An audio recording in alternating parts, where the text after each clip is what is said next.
concrete walls. There's a place for us where we could go, where we could be alone.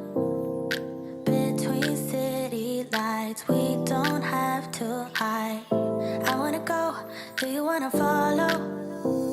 There's something in the air, I can't explain it, but it's there. Ain't nobody gonna find us in our secret love affair. I don't wanna have to hide no more, it shouldn't be unfair. I wanna go, and I wanna know, do you wanna follow? Baby, do you wanna follow? Come with me, do you wanna follow? Baby, can't you see that? I wanna go, and I wanna know, do you wanna follow? Baby, do you wanna follow? Come with me, do you wanna follow? Baby, can't you see that? I wanna go, and I wanna know, do you wanna follow? I can't understand why we can't hold hands, but they don't know what we have is real love. Aren't you sick and tired of having to hide? I know a place, do you wanna follow? There's something in the air, I can't explain it, but it's there. Ain't nobody gonna find us in our secret love affair. I don't wanna have to hide no more, it shouldn't be unfair. I wanna go, and I wanna know, do you wanna follow? Baby, do you wanna follow? Come with me, do you wanna follow? Baby, can't you see that? I wanna go, and I wanna know, do you wanna follow?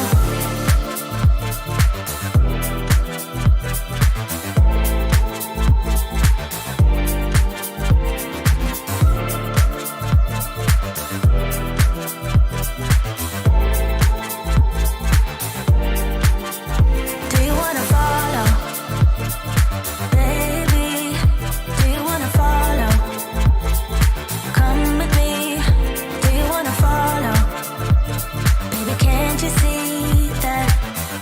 I wanna go, and I wanna know, do you wanna follow?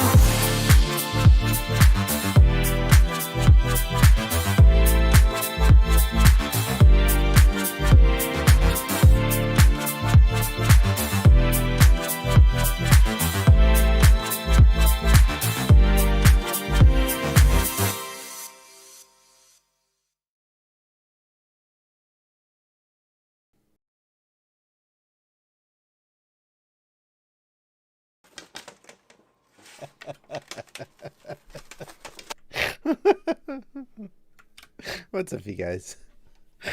Oh, I shot that for a video. I'm not going to tell you where the video is coming out or where it's coming out, but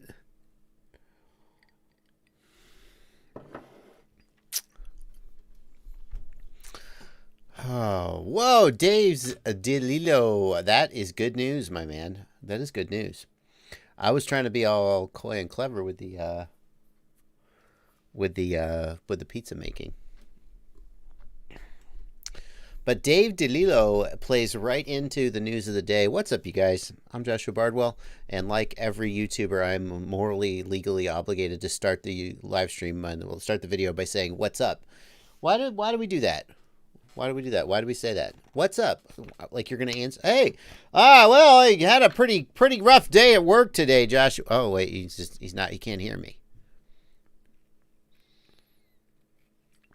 I've come to realize that when I do a comedy character, it turns into a Norm Macdonald impression. I'm not intentionally doing a Norm Macdonald impression. I just every time I start to talk, it just kind of comes out. So Tom reminds us that none of us work today. Yeah, ouch. For those of you who are there's two kinds of people. Well, three. There's more than two. There are at least two kinds of people who are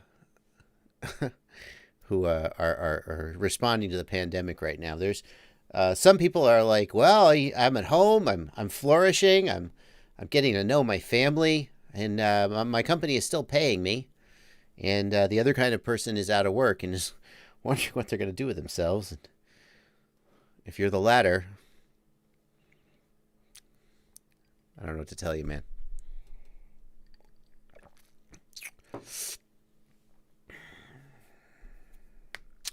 Mateus Paola, I have not yet drawn the winners. The cutoff was last night at midnight, but I haven't drawn the winners yet.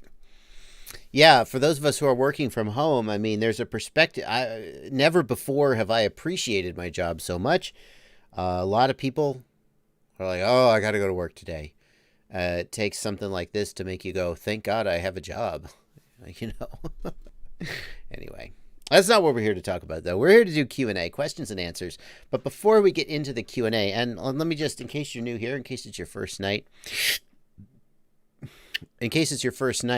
I got questions up here from you guys in the chat. This is your chat. Down here is super chats, where you can hit the little $ down here. And see, I'm falling back into my Norm Macdonald impression without ever meaning to do it. You can hit that $ down there, and you know, just send some money. I mean, you don't have to, but if you wanted to, hit the $, your question will get called. See, I can't do it. I can't. It's too much. You get a super chat, and you know, like a half hour from now, I'll catch up and read your super chat. Don't expect me to do it quickly. I don't, but I will get to it. This is parents, cover your children's ears. Parents, oh, you can't see. Hang on, there we go. Parents, cover your children's ears. This is bourbon. It's Knob Creek bourbon. I also have some iced tea here just to keep my throat. You know, I can't drink bourbon all night. Oh yeah, and by the way, over here on the left, these are my patrons over on Discord. Ghost Branch is here. Ghost Branch, you've missed a couple, dude. Ghost Branch, the live stream chat text channel is not moved into the live stream category because it inherits permissions from patrons only. So live stream chat inherits permissions from patrons only. Live stream chat, yeah, that's why. The live stream category is specifically, well, I had the idea that I was going to do like call in, let people call into the live stream sometimes, and it's still possible that I would do that. These live stream channels right here are specifically for people to call into the live stream, but I don't do that very often. So anyway, I'll be taking your questions, but we're going to start with some news of the day, and I can't find the actual page. This is the DJI release notes from January 13th. I don't think this is actually the release that I care about. Where is the one I care about? They just released a new one. January 19th, 2020. That's still not it. DJI has released a new firmware, and I'm very, very excited about it because one of the things it adds is the ability to output video via HDMI. Isn't that exciting? It's not as exciting as you think. So one of the things people most want from the DJI goggles is the ability to output HDMI to a screen or a capture card.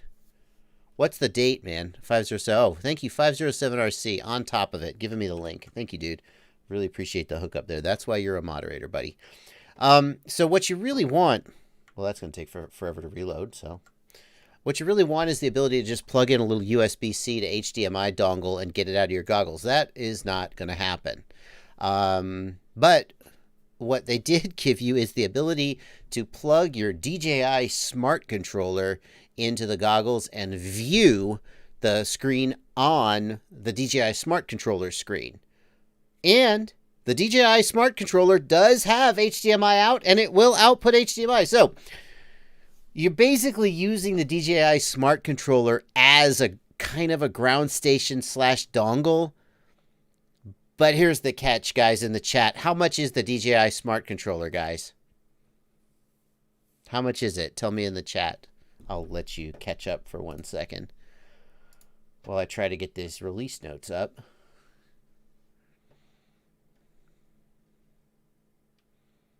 Why is that not working? The redirect isn't working.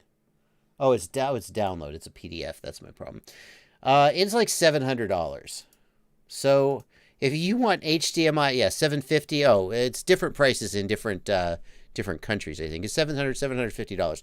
So if you want HDMI out from your DJI goggles, you got to spend $700-ish on the freaking smart controller. Now, if you already have a Mavic, if you're like Ken Heron, he's a DJI YouTuber. He probably already has a smart controller. Lucky day, Ken Heron. Lucky day. How many dollary dues? Yeah, 507RC asks. Dollary dues are my whimsical name for Australian dollars. And everything's 25% more expensive in Australia because of, yeah. So it did happen. They did give you HDMI out, but not in a meaningful sense that anybody could really make sense of. And why, I don't know. The DJI is so weird because, like, here's another thing they're putting in this firmware, and I'm so damn excited about. You can now, with the DJI Custom OSD, you now have direction home, distance home, altitude, and GPS speed. So it is now possible to do GPS-related beta flight stuff using the built-in OSD. That's amazing. Let's see. There was one more. I thought there was one more. What's the date on this one? 4/13. That's the newest one. Well, I don't know what the Cadix Nebula is. That's new. There's one more. There was one more. I thought did they give the warning? No. Somebody told me that they unlocked the warning element as well. That would make me so happy, but I don't think they did. That's a shame. Please give me the warning element. No, why? How? DJI, stop. But look what's coming in the next update. 50 megabit per second high bitrate mode. What the dickens? Currently, we're running at about 25 megabit per second. So doubling the bitrate is a pretty big freaking deal. I really wish... the warning OSD element is so important because the warning OSD element in Betaflight, when you can't arm the quad, warning tells you why you can't arm. And without that, it's so hard to troubleshoot things.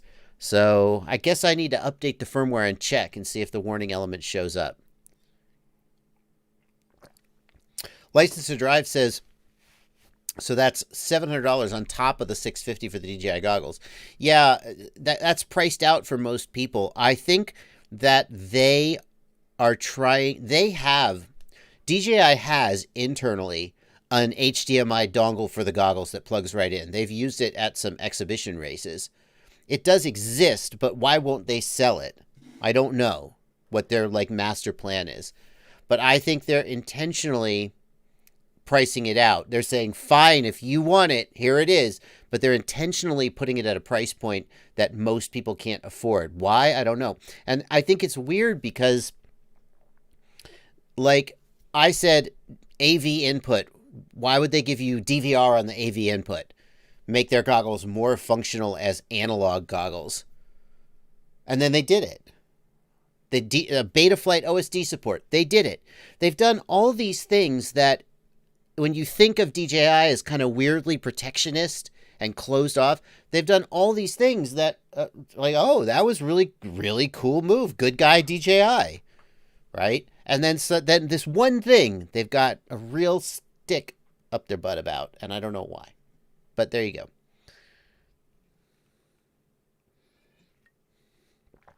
So anyway, still no HDMI out for the average person.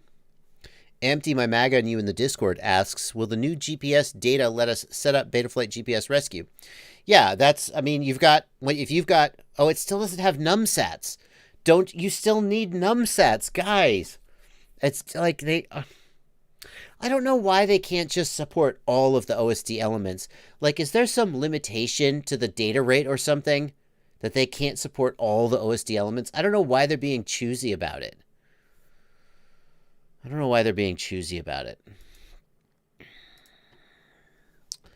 Why don't they just give us it all? So we have GPS, what does it say? Let me double check. GPS, home direction, home distance, altitude, and speed, but not numsats. Kind of need numsats, don't they? Anyway, 507RC says he thinks the sats show up.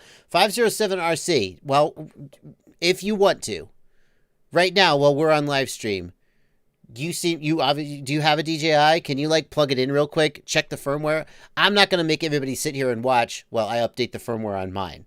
That's not a good use of everybody's time.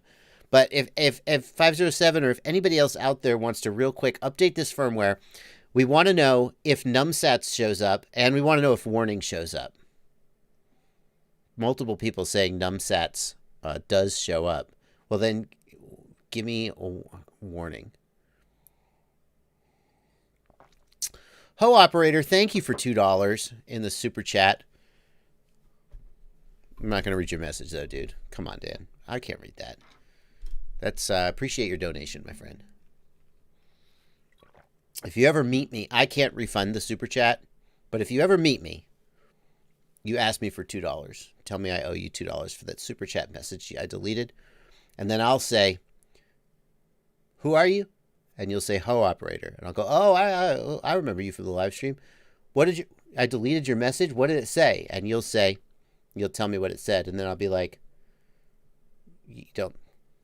Okay. But maybe I'll give you $2. SamD12 in the Discord says, "No warning element still not present." I'm going to try and make a stink about that. I tried to make a stink about it already, but apparently it didn't work.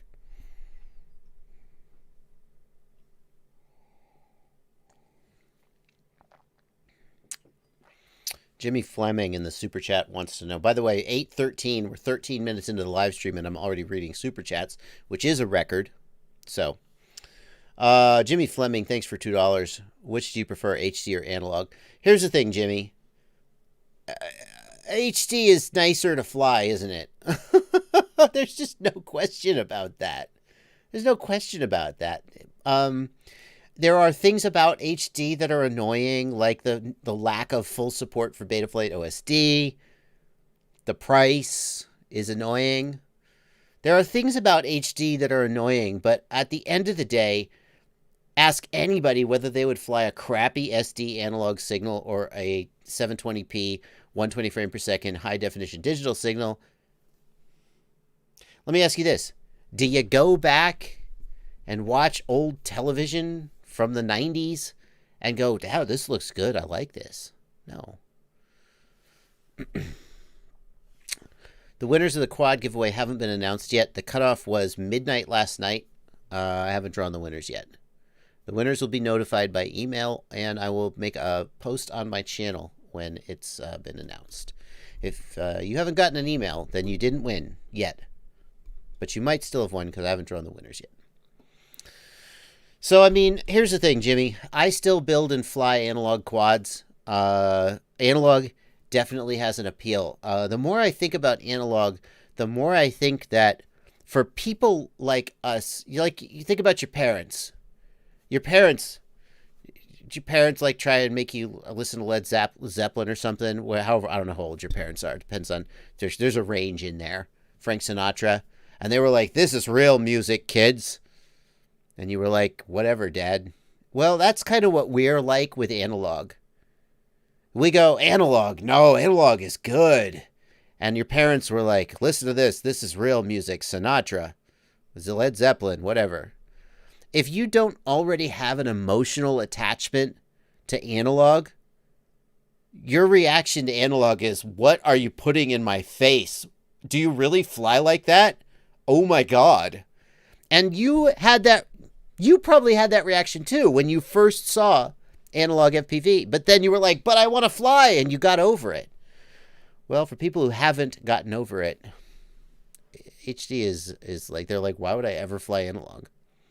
But now, yeah, Mason Galway says Vanover prefers analog. Yeah, if you are a world-class racer where hundredths of a second or tenths of a second on your reaction time makes a difference, analog is for you.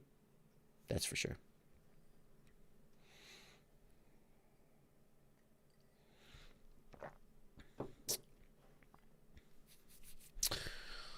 Let's get the rest of the super chats out of the way, shall we? Jeremy Lunati, this isn't a super chat, but I like your question. How do you fly with glasses? Fat Shark HDO2 have adjustable diopters built in. Orca, I use diopter inserts that slide into the goggle. They come from a company called Optic Fisher, O-P-T-I-K, Fisher, F-I-S-C-H-E-R. And for the DJIs, I just wear the glasses underneath the goggles. Vitrafly, thank you for $2. Hello to you, sir. Ho Operator, thank you for $5. Hope everyone had a good weekend on house arrest. Oh, you're on house arrest because of the quarantine. Yeah, I placed myself on house arrest because I don't know. I mean, I feel like it's the right thing to do to try to, like not spread the virus, right? Some people are like, if the government tells me to stay home, I'm like, F you, government. And I'm like, well, I mean, like, sure, but maybe it's the right thing to do. I don't know. Coelho FPV, thank you for $5 in the super chat. What would be a good low-cost joystick recommendation with USB for playing liftoff? Coelho, you can get a USB controller from, like, Amazon. I don't think it's any good, like, in terms of the, the gimbals and whatnot. The cheapest one that I think is worth looking at is, like, the X9 Lite has decent gimbals, and it's like $100. I mean, at that point, you might as well just buy a radio. Jimmy Fleming, got you. BVTV, thanks for $2. My R9M won't update. It keeps saying device reset. Woo! Device reset. Normally, we get device not responding. BVTV, you should message me on Facebook or email me to discuss that, because that's not the kind of thing. I don't have a quick, pithy, I'm not like, oh, yeah, no, here, click this option. There's not a quick, pithy answer for that. We're going to have to do some back and forth to try and troubleshoot it, and I kind of don't like to do that on live stream because with the delay and everything, so email me or message me, BVTV, and we'll try and troubleshoot that. John Dunn, thank you for $20. Thanks for all your videos. Really helped me get off. I had to adjust my motor direction.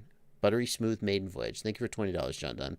Jared Lasky, thank you for 15 Australian dollars. Is there a way of wiring up the Caddx MB051 to the Caddx Vista? That's an interesting question. That's a mini DVR. Well, let's look at the Caddx Vista. I don't think... No. I'm sorry. The Caddx Vista is the DJI system. You can't wire up a DVR, an analog DVR, to a digital. They just don't even talk the same language.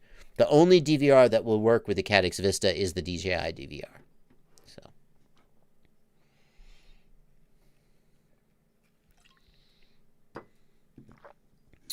all right.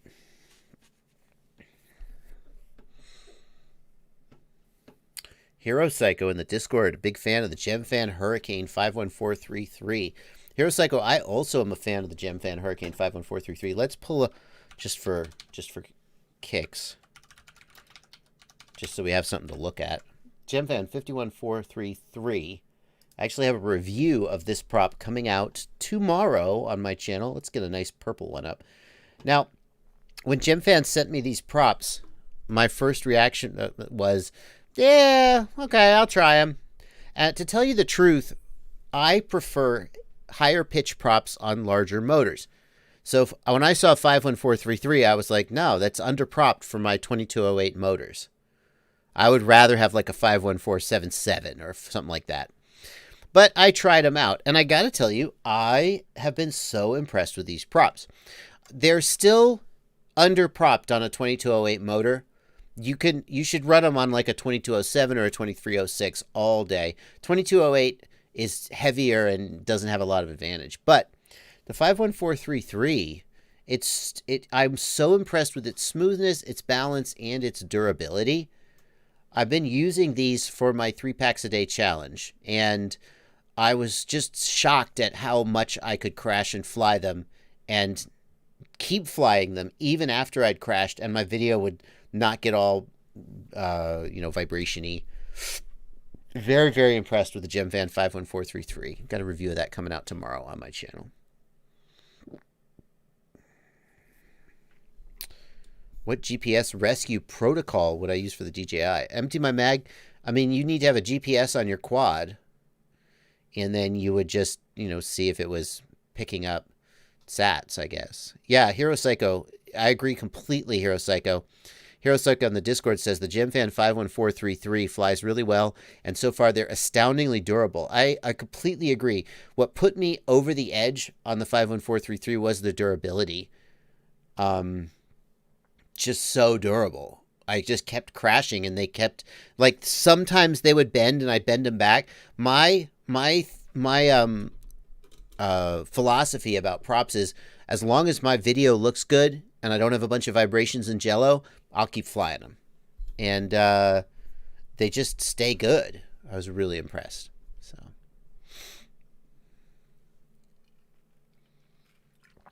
Zachary S. wants to know, what's the difference between a UFL and an MMCX connector on a video transmitter? Which one do you prefer?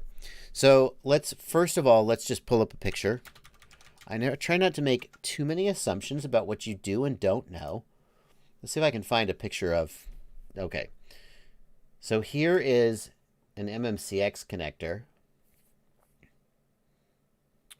I wish I could find one, like, on the same page. Oh, is this it? Oh, thank you so much. Who is this? Get FPV Learn?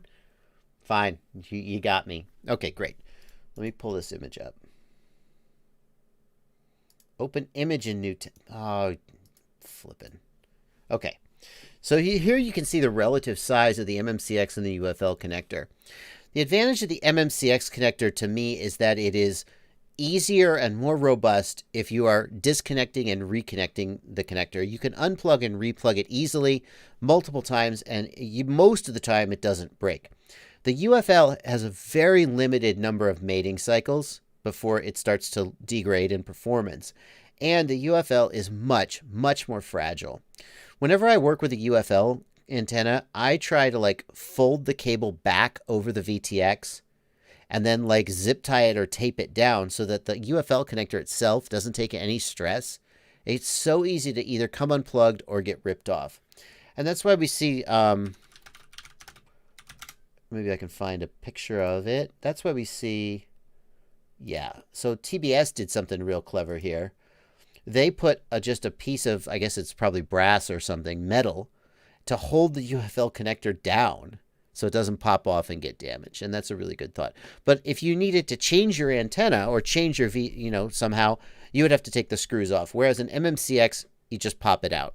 So the disadvantage of the MMCX is that it's significantly bigger, and you think it doesn't matter too much, but it really, between the MMCX connector and the little ferrule that they swage down to hold it, it actually makes, maybe with a tiny VTX, it can almost double the length of the VTX and take up a lot of room. So if you want the absolute smallest, you want a UFL, but you're going to want to deal with the propensity to pop off or get damaged.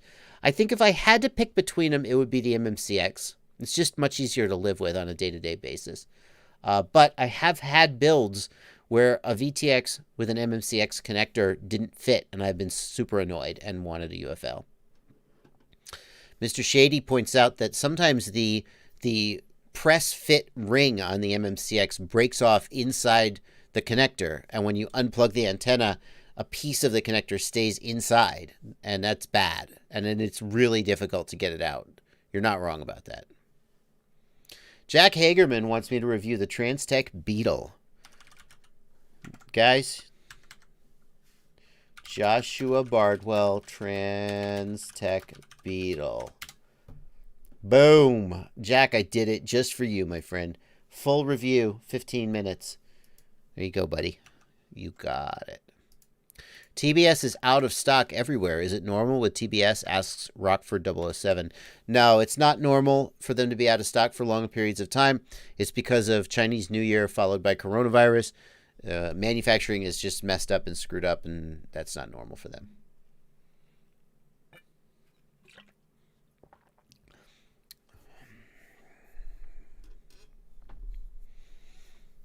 Yep. FITB Takiyangi. What analog FPV goggles do you advise for beginners? Good question. If only there was a website. If only there was a website that had all my recommendations, like fpvknowitall.com, which has all my recommendations, including a section on goggles, VTX cameras, and antennas. And the ones I recommend for beginners, cheapest worth having are the Yashin EV800D. So that's my go-to. You could certainly also look at the Fat Shark Scout.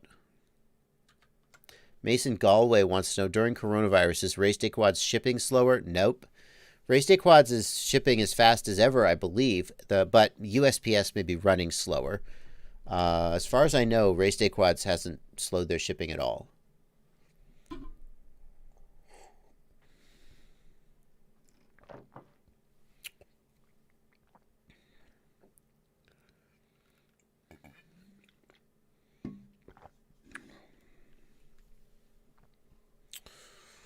Kyle Thompson wants to know, I have bad astigmatism where I truly only really have one working eye. I see through both, but I primarily look through one. Is it worth buying goggles? I mean, Kyle, you're going to have a hard time flying without goggles. I mean, you could get box-style goggles with a single screen and just like the FXT Viper or the EV800D. Yeah. It wouldn't make a lot of sense to get Fat Shark style goggles because you're paying for two screens and you're only using one. So Hero Psycho reminds us that Race Day Quad shipping is a lot slower due to USPS if you're ordering batteries. They can't ship batteries via air. They have to ship batteries using ground. So if you order a bunch of stuff from Race Day Quads and a battery, your whole order goes by ground. And then your whole order takes longer. But they still ship it as fast as ever, but it just takes longer to get to you.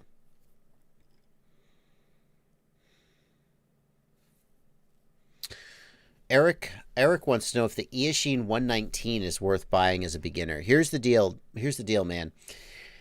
The Yashin Tyro line of quads, the 99, the 79, the 119, and the 129. Those are the ones I can remember.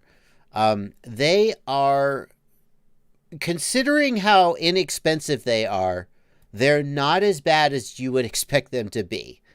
Now, you read between the lines there.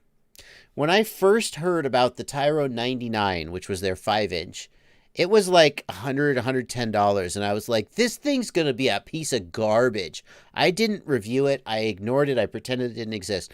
And I started hearing from people who built it, like so many people were saying, I built it. It was my first quad. I had a good time with it. And I try to listen to that. Obviously, when you spend $100 on a quadcopter, a whole lot of corners have been cut. You are not getting a premium piece of kit, but you're not even getting a medium piece of kit. But at the same time, I feel like, considering how inexpensive it is, it gives you the experience of building the quad. It flies okay. Mine flew okay. And overall, it's a situation where if you can spend more money, you should.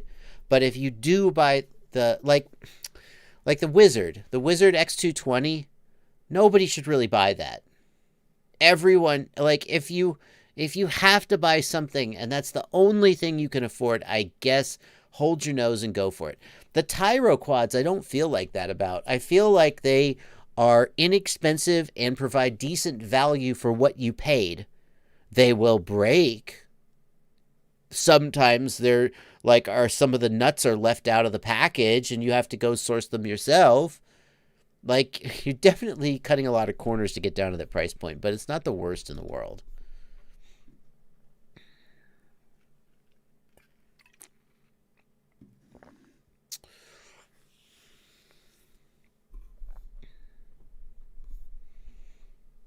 Crash Junkie says, Race Day Quads wanted to charge the cost of the batteries to ship just about. A 10-pack of Race Day Quad 1S was like $13 to ship, $28 for the pack. Buy more packs. I mean, the thing is, Race Day Quads, I mean, USPS charges what it charges, right? Race Day Quads isn't like marking up the shipping. And so, like, you just have to assume that's what it costs to ship it, and that's what it would cost anywhere. It's not like Race Day Quads is screwing you over on the shipping. Yeah. So, like, just $13 is what it costs to ship your whatever it is you were buying. That's just what it costs. The thing is, if your shipping's too expensive, just wait and buy more things. And chances are that if you had bought twice as many batteries, it would have been the same shipping cost, right?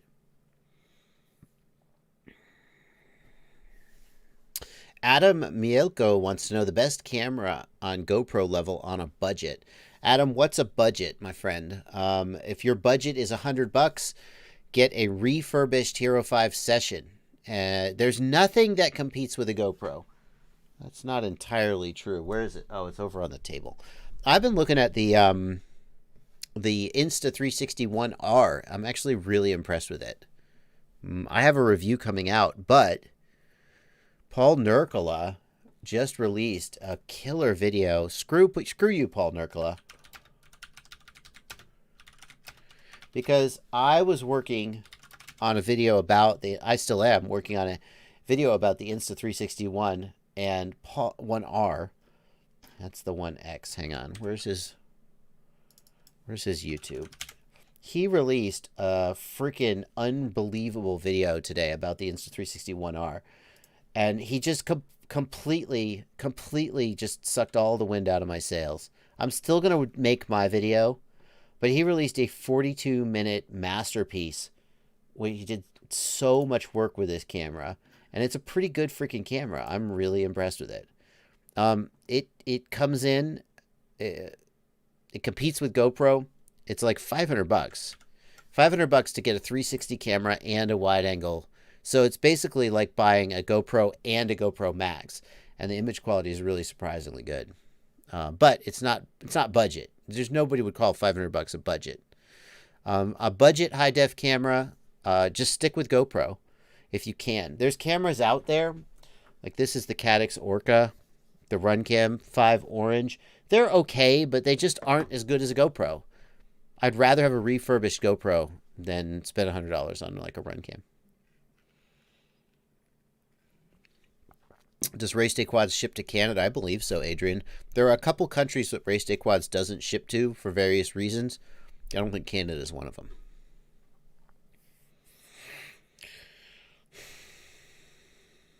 Empty my mag. That's correct. The DJI Air unit does not have a GPS antenna in it. It allows you to see your GPS data from the flight controller. It doesn't, yeah. Ryan Clausen wants to know in the Discord, thank you, Ryan, for being a patron.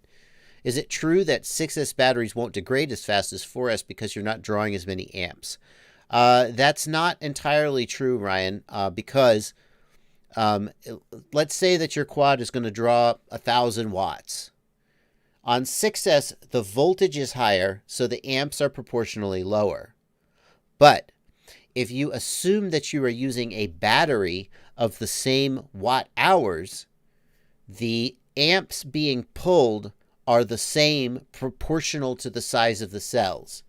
So a 1,000 milliamp hour 6S battery is roughly the same watt hours as like a 14, I'm not going to do the math right here, but about a 1,000 or 1,100 milliamp hour 6S is the same watt hours as like a 1,500 milliamp hour 4S. And although you're pulling fewer amps, the cells are also smaller, so proportional to the size of the cell, it's working just as hard. Okay? So there are advantages to 6S, but the fact that you're pulling fewer amps doesn't make it easier on the battery, because if you assume that the battery is the same size, the cells are smaller.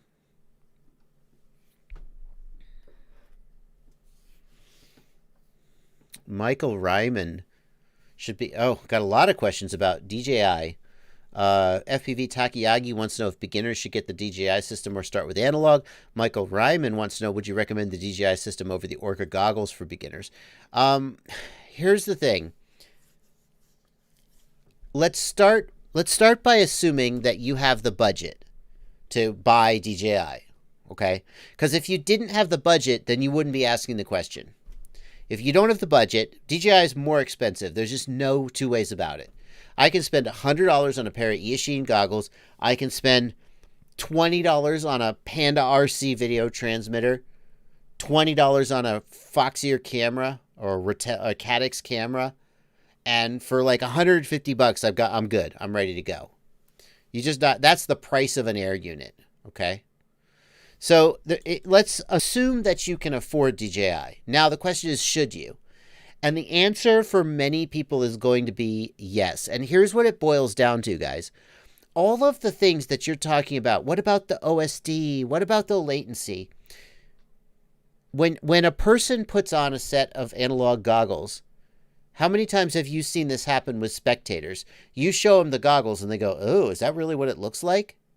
Sometimes you put the goggles on their face and they go, wow, this is amazing. But a lot of times people are just turned off by but they put DJI on their face and they're like, oh, this looks pretty good. If you're just getting started and you can't afford DJI, I think a lot of people are going to be happy getting it. And they're just never going to know what they're missing with analog, and they're going to be happy. And a lot of people are going to be frustrated with the experience of analog for various reasons. And I know that when I say that, somebody just tuned into the live stream and they're like, is Bardwell shilling DJI again? How do we get on this topic? 2 people asked, should beginners buy DJI? When I first started talking about the DJI system, I presented a very sort of balanced perspective on it. And I feel like I still do that, but that's been tempered because I am paying attention to the feedback that I get from people who tell me about their experience. And I can't think of a single person who has said, I bought DJI, I hate it, it's been nothing but trouble, I wish I'd bought analog. But I can think of probably, I'm not going to estimate a number, so many people who have said, oh my God, I'm never going back to analog. So just at some point, the data is in. When you say, what should a beginner get? I have to think about, what do I think is the right decision? But I also have to think about, I've seen 50, 100 people buy it and go, oh my God, I'm never going back. I have to take that into account.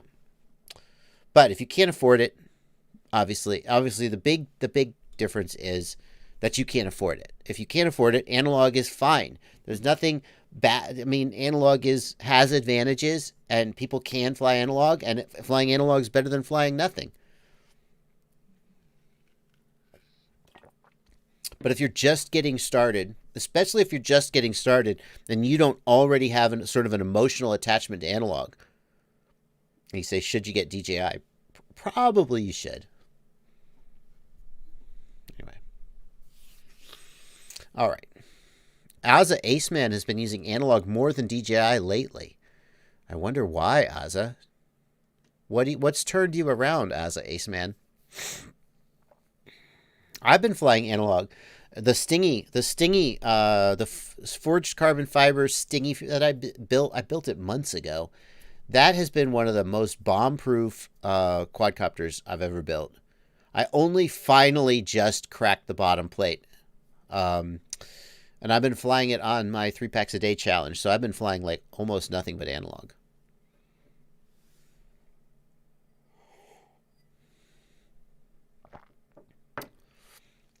JC Horn in the Discord wants to know. I have some 2306 Emax Eco 1900 kV motors and some iFlight Xing 2306 2450 kV motors. Is there any issue with running the Xing motor bells on the Emax Stator? I probably wouldn't mix bells onto a Stator that they weren't designed for. It might work.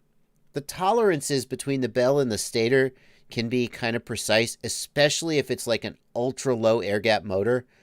And just because a motor says it's a 2306 Stator, that's a marketing number. The actual size of the Stator is often slightly larger. It's seldom smaller. There's motors out there that are rated at 2306, but they're actually like 2306.5 or 2306.25. I wouldn't assume that the bells would work well. If the Stator is a little bit small, then the bell may go on, and it probably will work. There's nothing like proprietary about the magnets, but perhaps the air gap will be a little big, or maybe it'll be a little small, or maybe the dimensions aren't quite right. I wouldn't assume that you could just mix and match bells and have it work. The other thing to keep in mind is the bell seldom what determines the KV. The magnets in the bell, the magnet strength, and the size of the air gap affects the KV. but most bells today are using N52SH magnets. Not all, but most. So chances are that the magnets in the bells are pretty much the same. And the difference is going to be the number of winds. The number of winds on the stator. So swapping the bells probably isn't going to change the KV very much. Yeah. You could try it. It might work, but I wouldn't assume that it was going to work. Good question, JC Horn. That's a really interesting one. JC Horn says they fit fine. I mean, you could go for it. You could go for it. It could work. It could be amazing. Matthew Bonafide says they will seat wrong. Matthew sounds like he's tried this before. Whoa! Oh my God! 823 and somebody commented. I got 843 people in the chat. Why is everyone here? Why? That's more than I think ever. We got to do okay, I'll tell you what. 850 people in the chat. That's amazing. People are asking if I've done a giveaway for the iFlight Sedora. I haven't drawn that giveaway yet, but at the end of the giveaway, I will draw one winner for an iFlight Sedora. So I haven't done the giveaway on my channel yet, but if you missed that giveaway, I'll do one now. Well, not now, but at the end. 914. Holy crap. How? Where are you all coming from? I mean, thank you for being here. In celebration of the fact that this is more viewers than I think my live stream has ever had, we'll do a giveaway at the end of the live stream in about an hour. So, I mean, if you're, thank you for coming. Stick around. I'll give away a Sedora SL5E like I'm giving away on my channel. But 970, geez, it's shooting up. It's shooting up. What's happening? 1,000. The whole live stream is just going to be me reading the number of people on the stream. 1,012. Holy crap. I better make some good content. 1,020. Keep coming in. Get in here, guys. 1,033. Wow. How high is it going to go? How high is it going to go? How high is it going to go? 1,058. 10,000. All right. Well, we're going to do a giveaway at the end of the stream in about an hour. I'll give away a $200 iFlight Sedora SL5E. Since the number is shooting up, when is it going to peak? They're going to show up, and it's just going to be like all he's doing is reading the number. 1162. Wow, we're breaking all kinds of records. All right, we're going to stop. I'm going to get back to making content. I don't know where you guys are coming from, but thank you. Thank you for coming around. It's just, I mean, who knows? Empty my mag. It could be I don't know if it's bots. If it's bots, we're going to find out in a minute. If it's bots, we're going to start getting a bunch of comments. But either way, I'll do a giveaway at the end of the stream in about an hour. It's because I was talking about DJI. DJI bots are streaming in. Adam Mieko wants to know, what's your opinion on the iFlight Sedora SL5? Should I buy it or should I just build my own? Here's what I say.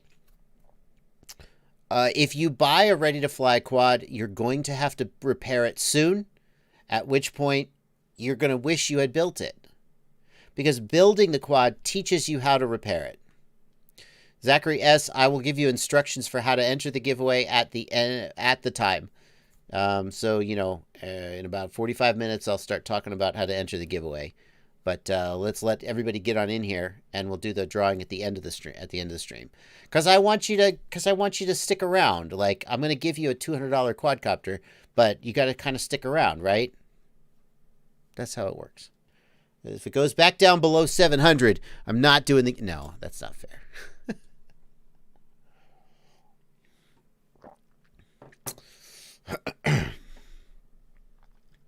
So, you should build your own quad.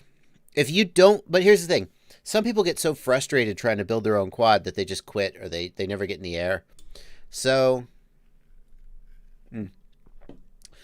if you want to buy a ready-to-fly, go for it. But the minute you buy it, the very next thing you should do is start saving up to build one. Don't wait till you crash, you're ready to fly, and then you got nothing to fly. The iFlight Sedora is a really solid, ready to fly for about $300. It's a good one.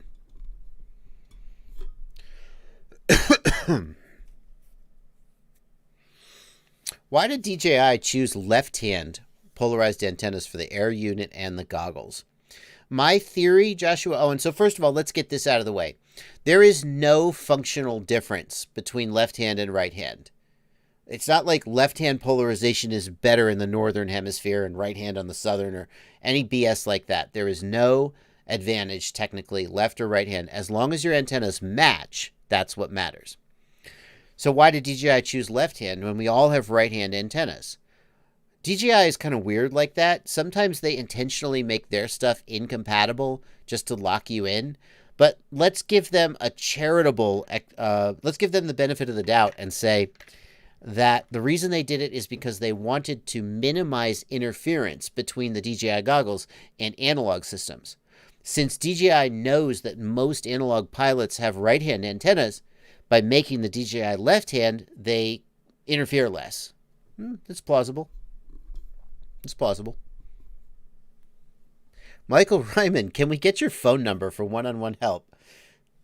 No. Here's the deal, guys. I answer every email that I get, almost every email that I get, every so often one slips through the cracks. I answer almost every Facebook message. I answer every YouTube. I answer most of the YouTube comments, although sometimes I think with YouTube comments, people don't always expect a response. And so if there's a YouTube comment and I'm like, I don't know the answer to that one, sometimes I just skip it. But I answer almost all the messages I get. But here's the thing. I can answer messages way more efficiently when I don't have to wait for you to get back to me. So if you ask me a question and I go, well, what kind of receiver and flight controller are you using? Enter. Boom. I'm on to the next one. I'm already answering the next guy. And by the time I cycle back around to you, I'll have had 20 conversations, and then I'm back to you. But if I have to get on the phone with you, now we're just talking, and I'm only going to help one person for the next 45 minutes. That's just like, I couldn't keep up if I did that. So I almost never do one-on-one calls because it just locks me in with helping just one person. But you can email me or message me on Facebook, and I will try to help you. Ciati's here. What up, Ciati? Oh, Capo Steve, I never answered yours. I'm sorry, man. I answer almost all of them. I try to. If I didn't answer yours, maybe it slipped through the cracks. I don't know why it might not have. I don't always see YouTube comments. YouTube notifications, it doesn't show you comments on old videos. Sometimes I go back to an old video and like there's a comment that somebody's asking a question and I'm like, why didn't I see that? Anyway, I have never used Argycopter, Konstantinos. Let's get a couple more super chats out of the way. Some more super chats have come in. Jack Nimble, thanks for $2. Jack says, click like. Thank you, Jack. Tom, thank you for $2. Should a sub 250 gram 3-inch be my first build? Tom, that's a fine choice. Some people fly sub 250 gram 3 inches almost exclusively. It's a fine choice, Tom. I got to tell you,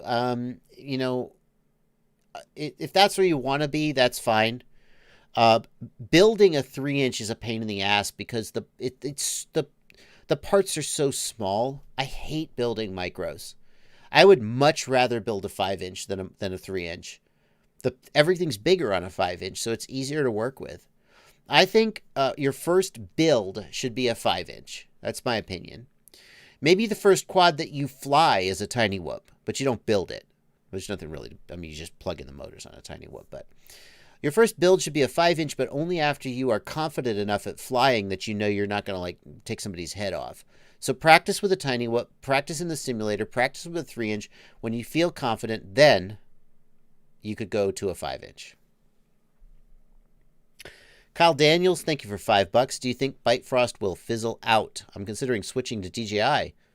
Bitefrost has something in the works. Bitefrost, it has some kind of module that goes in Fat Shark goggles. it goes in existing Fat Shark goggles. They posted about it on RC groups, and they mentioned that it existed, but it's not available yet. And Bitefrost, the Bitefrost prototype that they released, it's kind of a teaser / public alpha, didn't match DJI's performance. So I think that if you are ready to buy right now, DJI has to be your choice. Should you wait for Bitefrost? I mean, Fat Shark, they make good products, but it's not out yet. Travis Simon, thanks for $5 Australian. Do racers who also freestyle use the same camera angle, or do they run different angles? That's a good question, Travis. Every racer is going to be different. There certainly is a benefit to having a consistent camera angle in terms of the muscle memory for what the sticks do, but a lot of freestyle pilots like to run really low up tilt, and like almost all racers run really high up tilt. So I think there's a mix in there, Travis, but I couldn't tell you what any specific pilot does. I can tell you a lot of the racers that I know will just take one of their race quads and go freestyle it. And I don't think they change the up tilt. Because I don't think they want to like change their muscle memory. Mason Galway says Vanny runs 10 on his freestyle rig. Well, I guarantee he doesn't run 10 on his race rig. James, thanks for $5 Australian. DJI video transmitter or T16 with TBS module. Can't imagine going to analog, and the DJI transmitter is... Oh, DJI transmitter. Everyone says go T16. Here's the thing, James. The DJI transmitter has excellent build quality. DJI makes good hardware. The DJI transmitter is simple and easy to set up and has decent ergonomics. But it's not programmable, and it only works with DJI drones. So, if you have any tiny whoops that don't carry a Vista or an air unit, you can't fly them with the DJI controller. The approach that I've taken is that I want the programmability of OpenTX. And I want the ability to use the same transmitter, the same transmitter for all my quads. So I use the T16 for those reasons. 1,171 viewers right now. I don't know where you guys are coming from or why you all showed up all at once, but we're going to be doing a giveaway to celebrate my largest live stream ever. I typically hover around 600, 700 viewers. We're at almost 1,200 right now. And at the end of the live stream, in a little less than an hour, I'm going to be giving away an iFlight Sedora SL5E $200 quadcopter. So stick around. We are here from... Christian Felix says, we're here from... Then he stopped. I think he's yanking my chain. What if DJI made a module for your transmitter? Techie FPV, I would do that 100 times. Yeah, because with a module that I could plug in, I mean, I still would have to take my Crossfire out, but I would do it. With a module, I could still have my OpenTX interface. I could still program all the channels to be the way I want them, but then I would just be able to bind the air unit. It's really nice to build a DJI quadcopter and not have to put a receiver in. Just, boop, air unit, done. It's really nice. So I would, but I don't know that they're going to do it. Not a fan of the gimbals in the T16S. Mitch L says, Sedora, is that for Patreon subs? No, that's for you. That's for you in the live stream chat. If you are in the live stream chat, you will be eligible to win. And I will do the drawing right here on the stream. I will not make you wait 2 weeks like I do with my other giveaways where I'm just... Here's the deal, guys. I set the cutoff for the for my normal giveaways. I set the cutoff for the giveaway. And I'm just like, okay, well, the cutoff's there. I guess I'll draw the winners eventually. And sometimes it like takes me 3 days to draw the winners just because I'm busy. But I'm like, whatever. They'll find out they won. But I'll draw the winner right here on stream.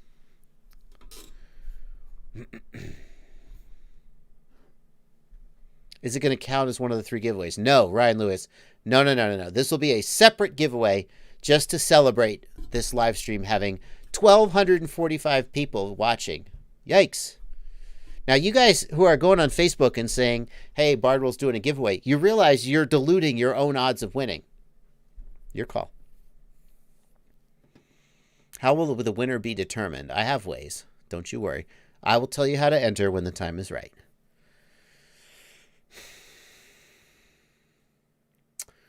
Junus says, what do you think about the iFlight Morgoth frame? No, I disagree. iFlight Morgoth, let's pull that up. Let's pull that up. The iFlight Morgoth is this frame. Albert Kim reviewed it. I just want to see a picture, though. It's a molded carbon fiber frame. These frames look awesome. There's no freaking world in which this canopy can be as durable as, like, TPU. Think about it. It's lighter. Don't get me wrong. It's lighter. Should I turn on slow chat? People can't keep up with the chat. Should I turn on slow chat? How do you do that? Additional settings. Nope. Where is it? Where additional settings? Slow chat. I can't find slow chat. I don't think the chat's going that fast. It's okay.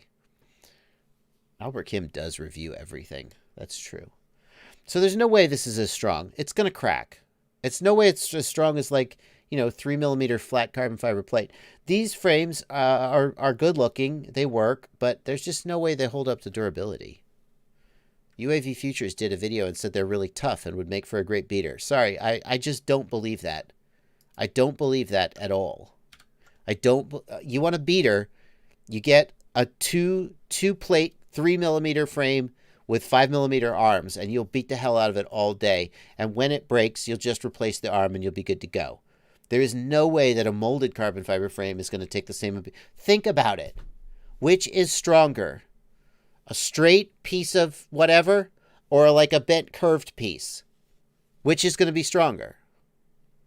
Obviously, that's oversimplification. There's no way that frame is a beater. Sorry, Stu. I just disagree with you there. He had it and I don't, but I just don't believe it.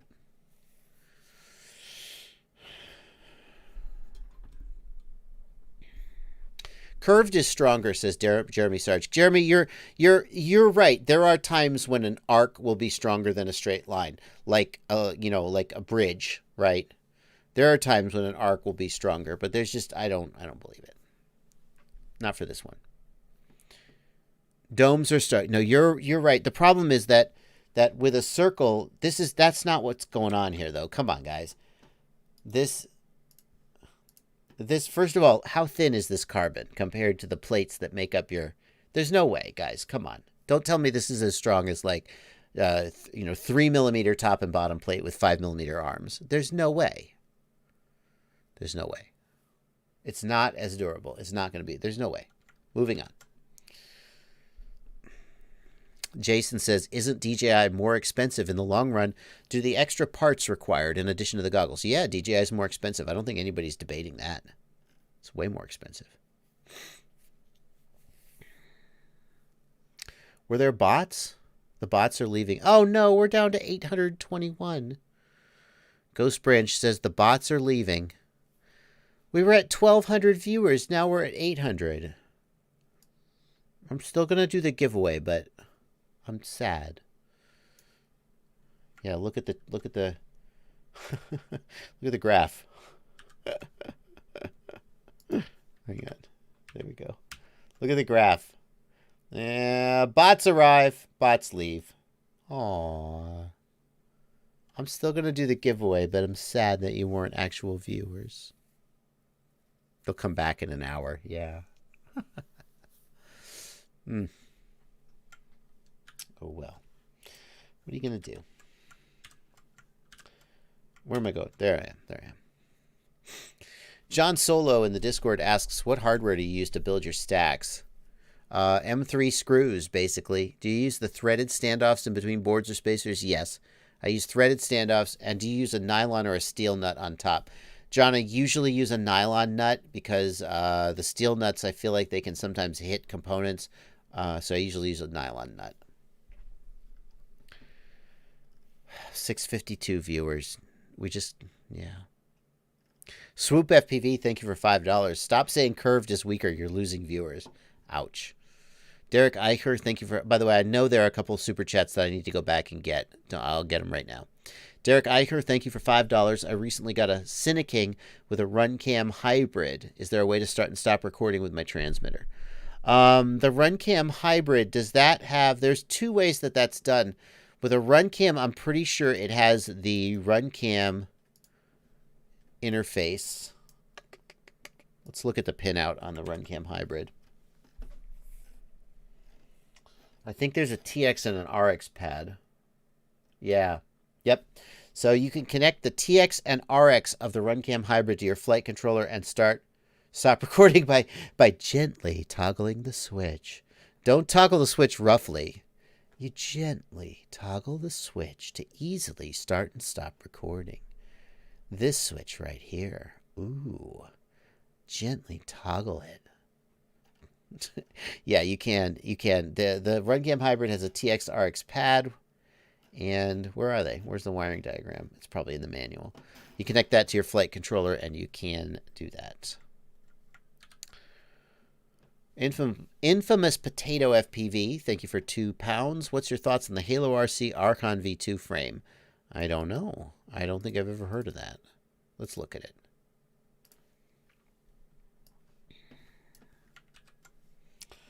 Halo RC Archon V2.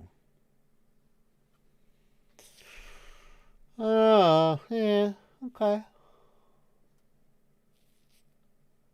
Yeah, it's okay. How much is it? 60 pounds? Not bad. So it's got the vertical camera plates, protects the camera well while giving you adjustable up tilt. I like that.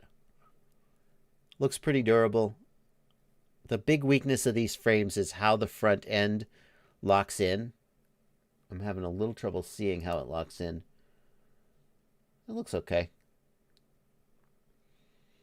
How do the arms attach? I can't really tell how the arms attach. I can't really see a lot about it.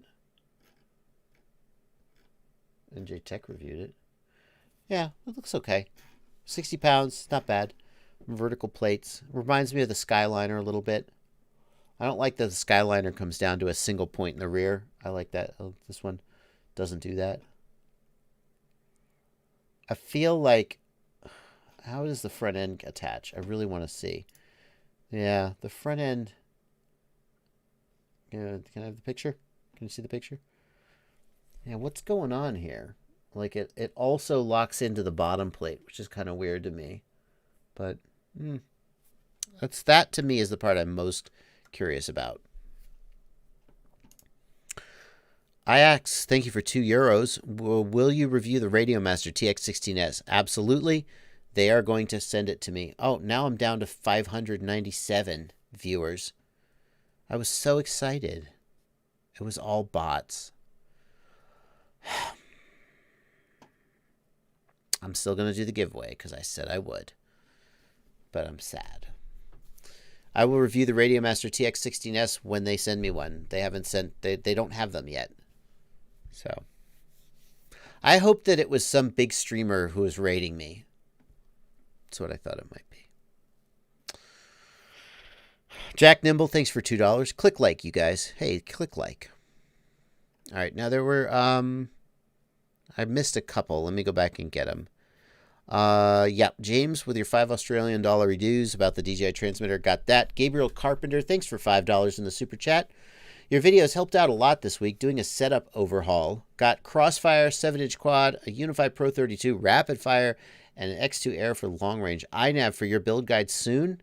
Yeah, so what I'm probably going to do is I'm going to work on the iNav tutorials all this week and start releasing them next week. Now that the full beta flight tutorial is out and at least the people who are following along can be flying, the problem is if I start releasing the tutorial and then there's a delay or something, people are like, oh, when are you going to get it out? And I'd rather be able to put it out more sort of all at once. So I'm probably going to work on it this week. And then, oh, the bots are back. Yay! Hey, bots, get them numbers up. Get them numbers up.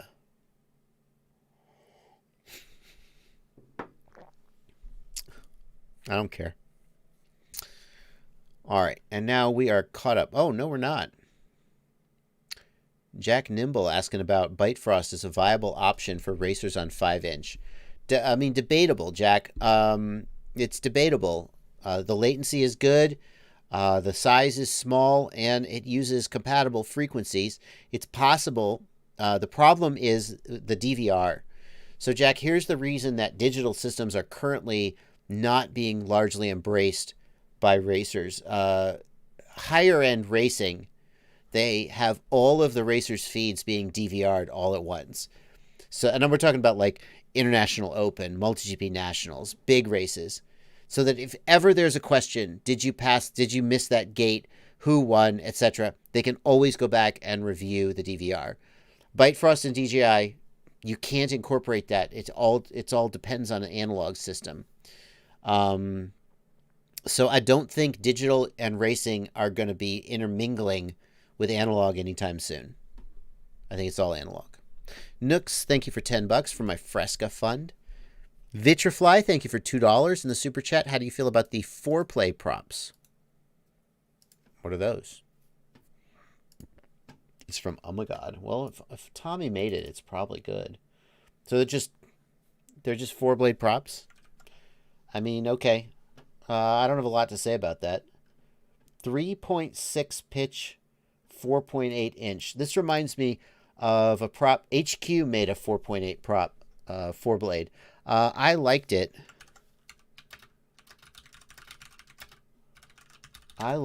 Actually. Here we go.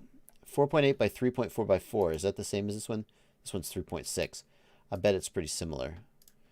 So here's my review of the HQ 4.8 by 3.4 Vitrifly, which is similar probably to that Oh My God prop. You can give it a chat.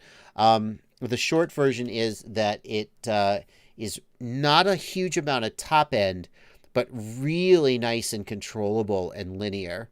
I think I heard that it was designed primarily for like indoor 5-inch racing to give you the kind of throttle control you need for tight indoor tracks.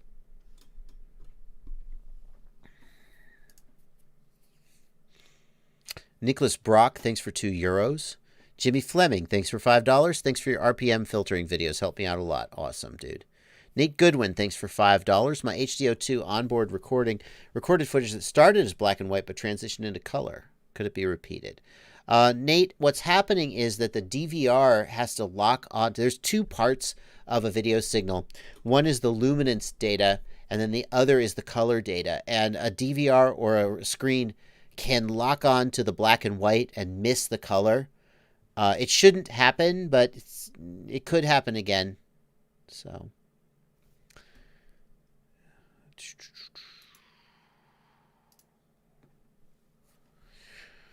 what's your current go-to analog camera? Thank you for Redbeard the pilot for $5. Redbeard, my current favorite analog camera is the Runcam Phoenix 2.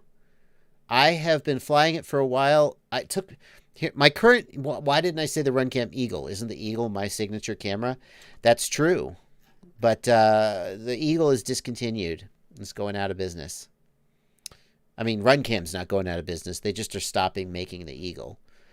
So I had to pick an alternative, and I finally found one I liked in the Runcam Sparrow. I have tweaked the Runcam Sparrow settings, like I did with the Eagle, to tune them more for my preferences. And I don't know if it's time to announce this yet or not, but I'll go ahead and I'll leak it here on the live stream. I will actually be releasing a customized version of the Runcam Phoenix 2 with Runcam soon. So that will be my new favorite camera. But in the meantime, I can recommend the Runcam Phoenix 2. Stock, it's good. I tweaked it a little, but yeah. And now I am caught up on the super chats. Yes. Almost. More came in. Let's get some questions out of the way from the Discord, from the regular old pleb chat. Josh Fisk is having yaw drift problems on his Squirt. First thing you got to do, Josh, is you got to make sure that the channels are centered. In the receiver tab, you need to see that the yaw channel centers at 1500. It's surprising how often people overlook that. They're like, well, obviously my channels are centered, but it turns out that your gimbal has been wearing out and it's not centered anymore. So that's the first thing you should do, is check that it's centered. PIDs, if you have drift, PIDs are not the problem, because the PIDs are barely doing anything when you're just at a hover. I would work on vibration isolation next. My Discord server, Nicholas Strapelli, my Discord server is open to patrons. You can join my Patreon for as little as $2 a month, or more if you feel like I've earned it, is what I like to say. You can join at any level from $2 on up, however much you feel like you get value out of my content. And when you join the Discord, the Patreon, then you get access to the Discord server. 1330. Yeah, look at here's what we got going on. This is what's happening to my live stream. I will announce how the giveaway is going to be done. We are going to do a giveaway if you just turned up. Whether it's bots or actual viewers, my numbers spiked to a higher level than I've ever seen before, and I announced that I would be doing a giveaway at the end of this stream. So I will be doing a giveaway of the iFlight Sedora SL5E. Let's have a look at that. And this will be an exclusive giveaway to this stream. You will need to be in the stream. You will need to be in the stream to enter. I'll be talking more about that at the end of the live stream.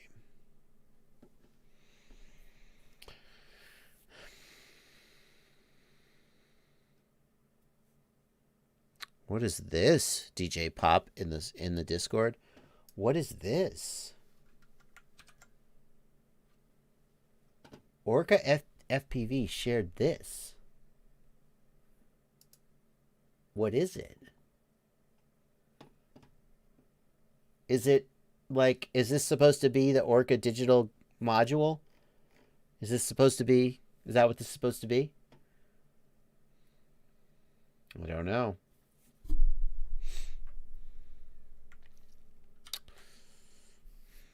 Looks, I mean, that doesn't look like analog, but maybe it's just fake. Don't know. Ratbait757 in the Discord server asks, will rates on a 3-inch quad translate to the same feel on a 5-inch quad? Will the muscle memory be the same? It'll be close, Ratbait, but here's the difference. A 5-inch quad will accelerate slower. And so for snap moves, if you're doing like a snap 180 or a snap 360, your muscle memory will not translate exactly the same for the 3-inch. The 3-inch will accelerate faster and get to the commanded rate sooner. So the rates are close, but a lot of people just use the same rates on 3-inch and 5-inch, and they just kind of adjust a little bit, but they won't be exactly the same. They'll be pretty close. Samuel Olivares in the YouTube chat wants to know, would you recommend the Tango 2 for a noob? Samuel, the challenge with the Tango 2 is that it only supports Crossfire. And for a noob, the question is, do you want to commit to that? Maybe. Crossfire is amazing, but there certainly are some quads where it's a little more difficult to fit Crossfire in, especially if you're buying Bind and Fly and Tiny Whoops. The Tango 2 is a great radio. It's at a really shockingly good price, and Crossfire is a great system. For the same reason that you might recommend DJI to a beginner if they can afford it, you might recommend Crossfire to a beginner if they can afford it. But the inability to bind to any 2.4 gig, I feel like that's more of a limitation. Like the DJI does analog if you want it to, but the Tango can't do 2.4 gig at all. And one day you're going to want to fly a Tiny Whoop, and you're not going to be able to because it doesn't support Crossfire.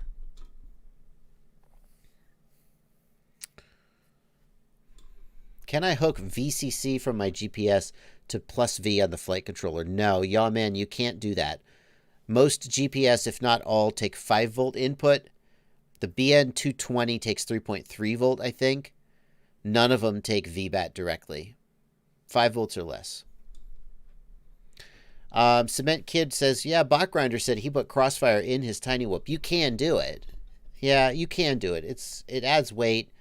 Some people say that 1.6 or 1.9 grams doesn't matter. Other people say, it's 10% the weight of the whole quad.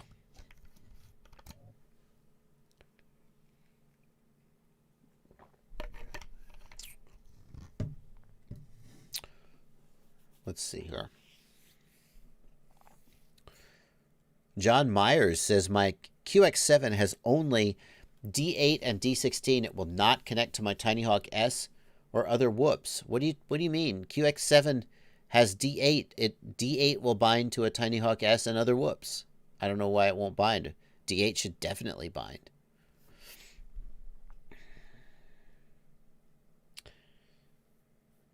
Where was that? Do you fly with an FAA pass when you fly at other places? Canon Hughes, I have a 107 license, but at least if you're in Class G airspace, you don't need any special permission to fly.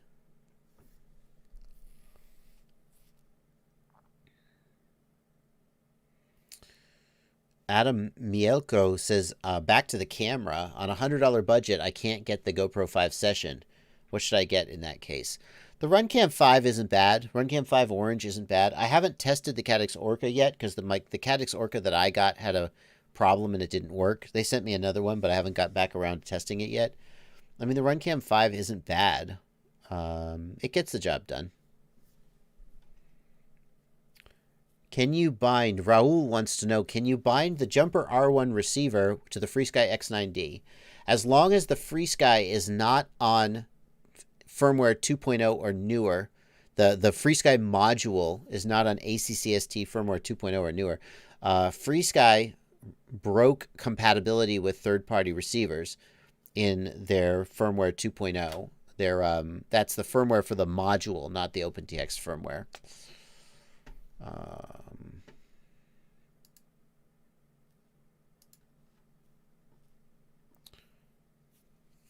But yes is the answer. Is the GoPro Hero 8 worth the wait versus the Session 5?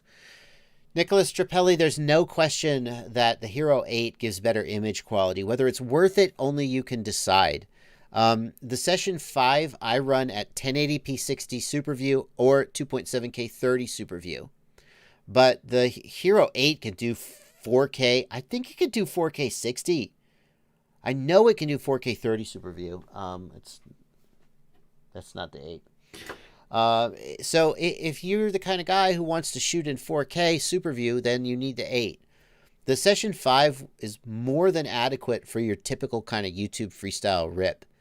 And the weight of the Hero 8 is substantial compared to the Session. I think the Session has been the perfect just general purpose freestyle camera and can even do pro grade stuff. Alex Navarrete says the Hero 8 can do 4K 60 non-Super View. I agree that the weight matters, dude. But the bigger thing with the Hero 8 to me is how fragile it is. You can't replace the cover, the lens cover. See, look, here's a 7. Boop, new lens cover, no problem. I've broken this lens cover before. I just put a new one on. The camera is smashed to shit. I don't care. I just keep flying it. But the Hero 8, once you scratch the lens, you're just done. New camera. I'm like, well, are you kidding me? Yeah. So there's more to the 8 that would steer me away from it than just the weight. Yep.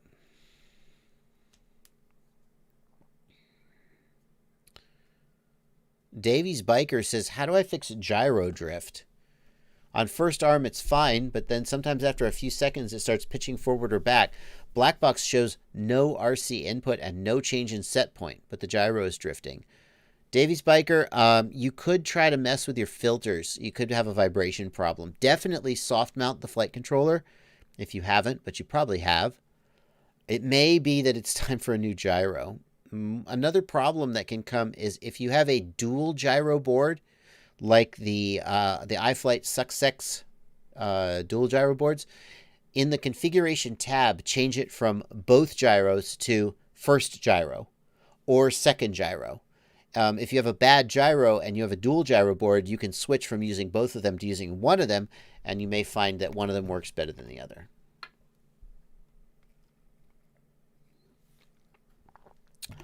$1,500 viewers at the moment. I don't know if you're all real viewers or just bots, but on the off chance that you are real viewers, I'm so glad to see you. We are going to be doing a giveaway.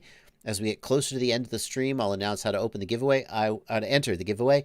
I'll be giving away a iFlight Sidora SL5E to one winner.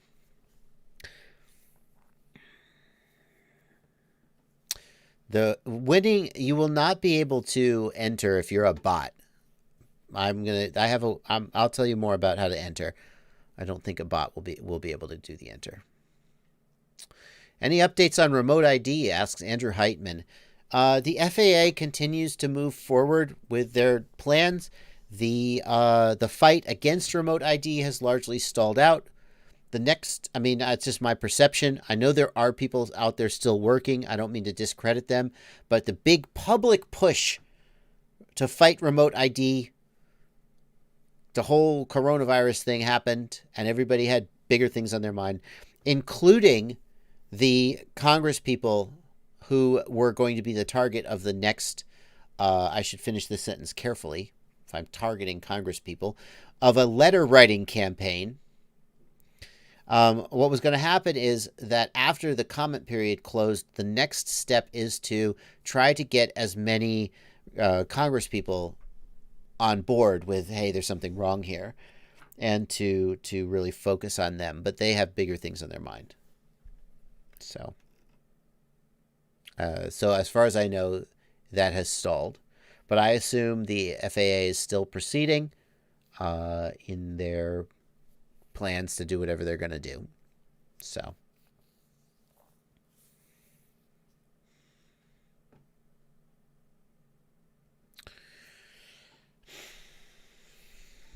Coelho FPV, thank you for $5. Is there an alternate site to get the STM32 USB VCP drivers? ST wants all my info for a download. Yep, Coelho, I solved this problem for you already. Joshua Bardwell, install Betaflight. How to install or download Betaflight and BLHeli Suite. In this video, in the video description, I put a link to my OneDrive site. Coelho. You can download. Oh, really? Don't give me the redirect link, you doofus. Well, I'll give you the video link. In the video description, there's a link to my OneDrive where you can download without having to go through all that bullpucky.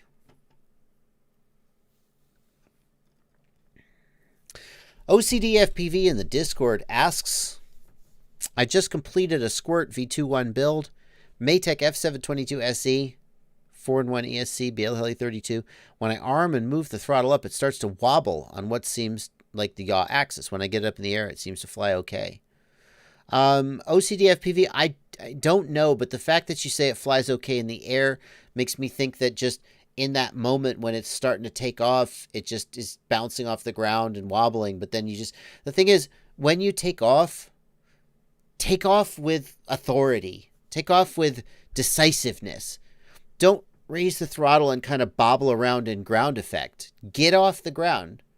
Doesn't mean go full throttle and just blah into the ceiling. But got to get through that ground effect where the quad is just light enough to move, but not actually in the air. It sounds like there's just a training thing. That's my guess, OCD FPV. Rack FPV wants to know, is it worth setting up the programming buttons on my Foxeer Mini? I don't know what you're talking about. Programming buttons on a Foxeer Mini? What are programming buttons? What are the programming buttons on a Foxeer Mini? I have no idea what you're talking about. You're going to have to help me out there, Rack FPV. Oh, hello. Squishy7 in the Discord. Squishy says that Kebab is working with TBS on getting an all-in-one board with Crossfire integrated made. That would be exciting. That would be exciting. That's the kind of thing Kebab would do. Good for him. Christian Felix, what do you think of the Lumineer N2O Extreme batteries? I see no reviews. Joshua Bardwell, Lumineer N2O. I just had to check. I see. So I tested those batteries and I put the results up on my shopping list. Apparently I did not Did I not? I'm sure I published a video. Surely I published a video.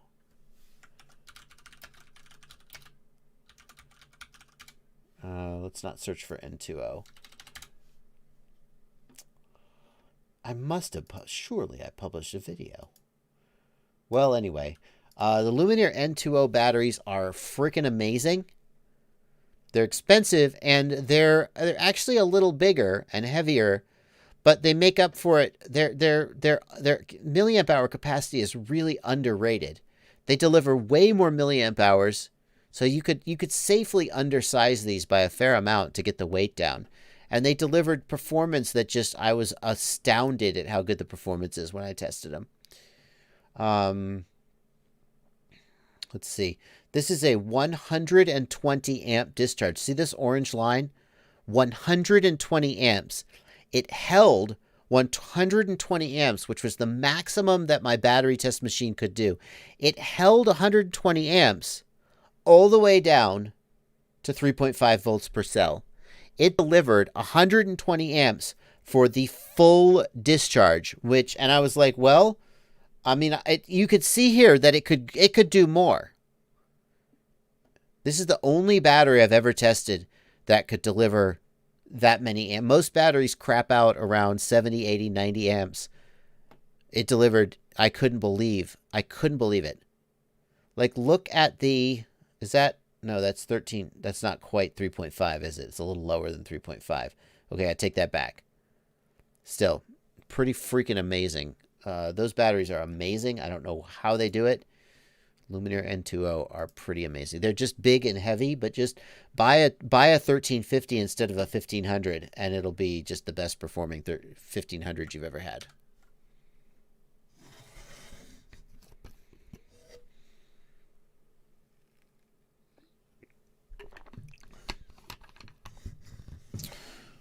Okay.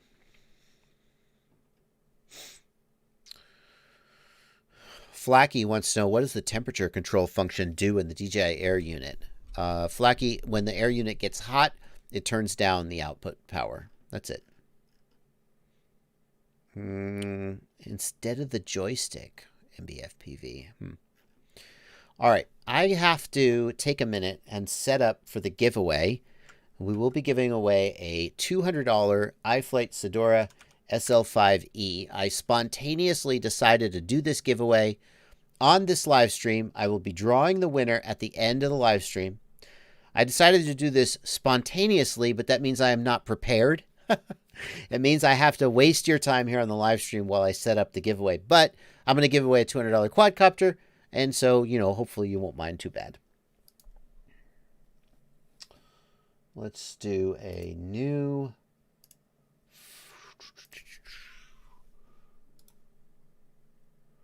So, yep, just going to, I should, like, give you guys something to watch while I do the giveaway setup. Hang on. Let's find something to look at. And then I'll do the giveaway setup while you guys watch a video. How about this one? Okay. Yeah. Here, I'm going to let you guys, not that one. Not the pizza making. Yeah. All right.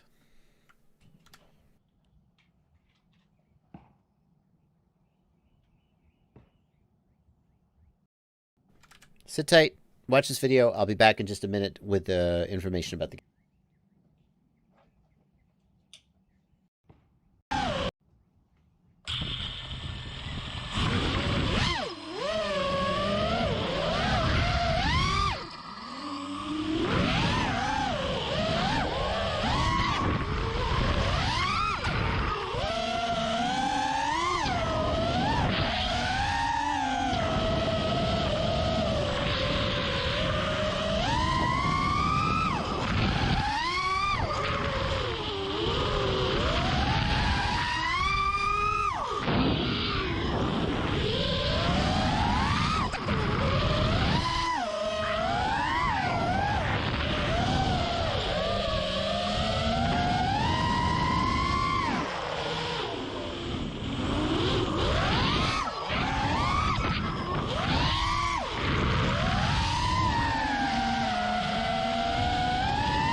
Well, we're about to find out.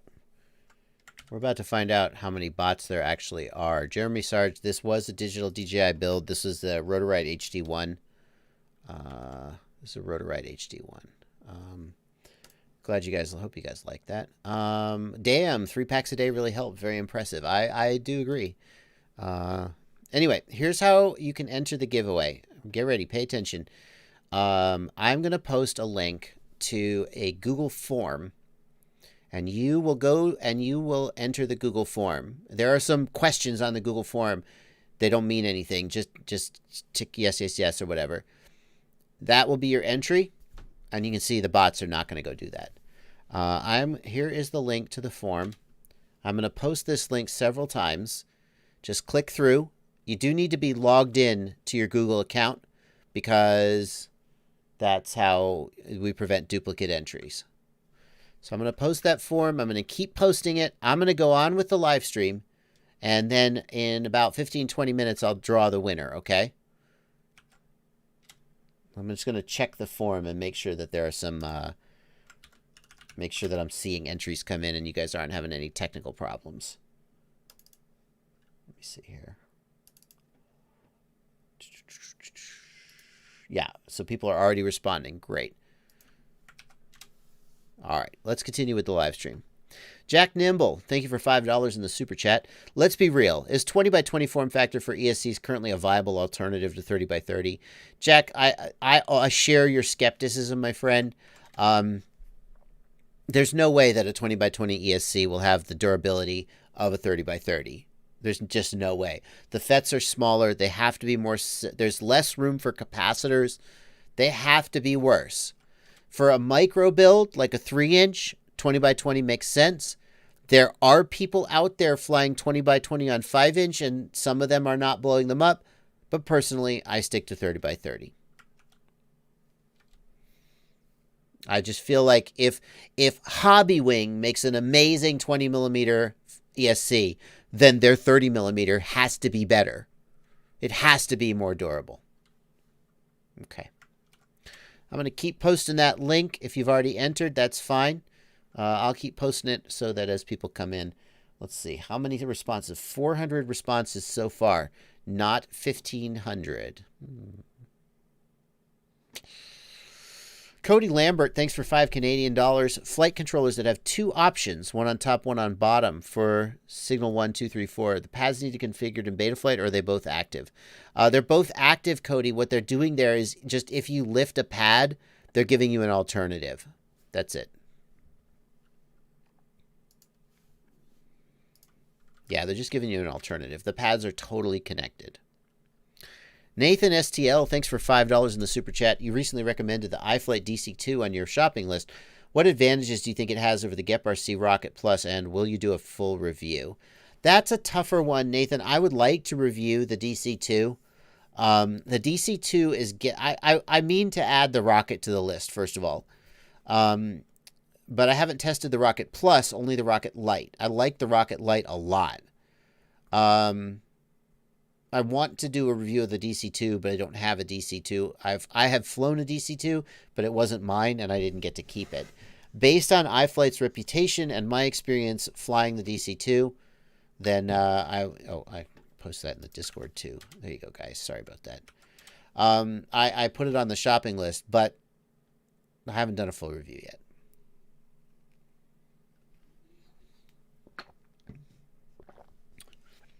Jonas in the Discord is speculating on what the DJI puts out over USB-C. Jonas, my understanding is that the DJI goggle doesn't have the HDMI bridge chip. I don't know what an HDMI bridge is, but it doesn't have the HDMI bridge chip that would let it output HDMI. So what are they outputting? I don't know. But it's not going to be as simple as just plugging in a dongle.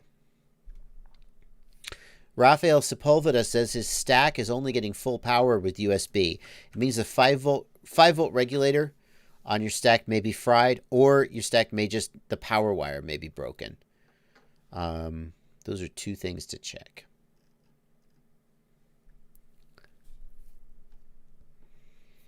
I'm posting the link to the giveaway. We're doing a giveaway on this live stream of no Knob Creek tonight.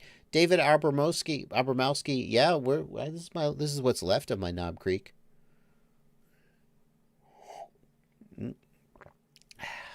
Sorry, parents.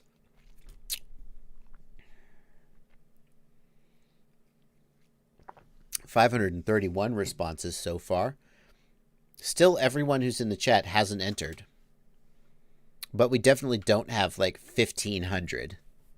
So that's okay. We'll still do the giveaway. Static wants to know why there are stack holes on some top plates. Static, I wonder if some top plates are just cut the same as the bottom plate. And so it's like they're just duplicates of the same plate. Dave's FPV wants to know, are all hype train motors about the same durability, roughly? I have to change a Vanover motor around every 3 weeks. Wow. I couldn't say. They're all... I'm not actually sure that Vanovers are not the same OEM. T-Motor OEMs most of the hype train motors, but not the Vanovers. I wouldn't think that the Vanover motors would be, like, not durable. It sounds like you may just be bashing the hell out of them.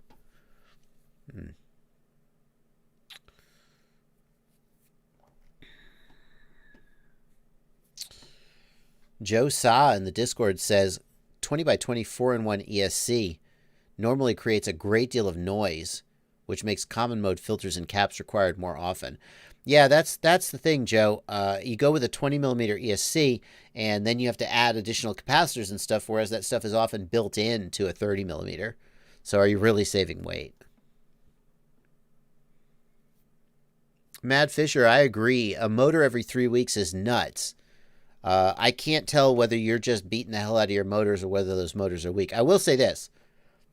If I had motors and every like 2 or 3 weeks I was replacing a motor, I would think hard about trying different motors just so I would know. I would just want to know. I would just switch to a different brand. And if I smash those every 3 weeks, it's just I'm hard on motors. Yeah.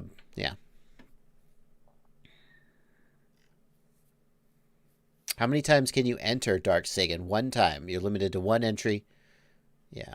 Tripod said, oh, good question, Tripod. How do you get such snappy flips and rolls with your low rates? Well, first of all, my rates are 900 degrees per second. 900 degrees per second isn't like slow. But here's the thing.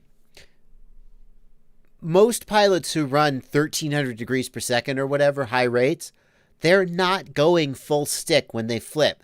Because if your quad actually goes 1,300 degrees per second, it takes a lot of muscle memory for you to get sharp and precise flips and rolls. And it can be done, but most pilots are using visual feedback when they do flips and rolls. And if you're going 1,300 degrees per second, that is too fast for most people to use visual feedback to time it. So most people instinctively don't go to full stick when they have high rates. And they don't know that they're doing it because they're not looking at black box logs. I've actually tested this. I'm not going to name names, but I have tested this with pilots who use high rates. And the pilot will use 1,200, 1,300 degrees per second. And they're like, if I lower my rates, my flips and rolls won't be so snappy. And I'm like, let's look at your black box. Or we'll video your cans while you're doing moves. And they're like only going a half deflection. So if you have 900 degrees per second and you go to full stick, you get snappy flips and rolls. Alex Vanover flies down around 700. He flies around 700 degrees per second, I think are his rates, if my memory is correct. Does he have snappy flips and rolls? Where can I just find his? Yeah, there it is. There's his YouTube channel. Here's Evolution of Flow, Vanny style. Hang on a second. Now, I want you to tell me, are these snappy flips and rolls? Because these are 700-ish degrees per second. Well, this is just smooth flow. I'm gonna get YouTubed. Am I actually? I can't play that music, so I'm gonna mute it. I gotta mute it because I don't want to get copyright. Let's find me come on, Vanover. Don't give me flow, dude. Give me snappy flips and rolls, brother. He's just gonna be all flowy, and he's not gonna make my point for me. Okay, that I wouldn't. I don't know if I would call that snappy.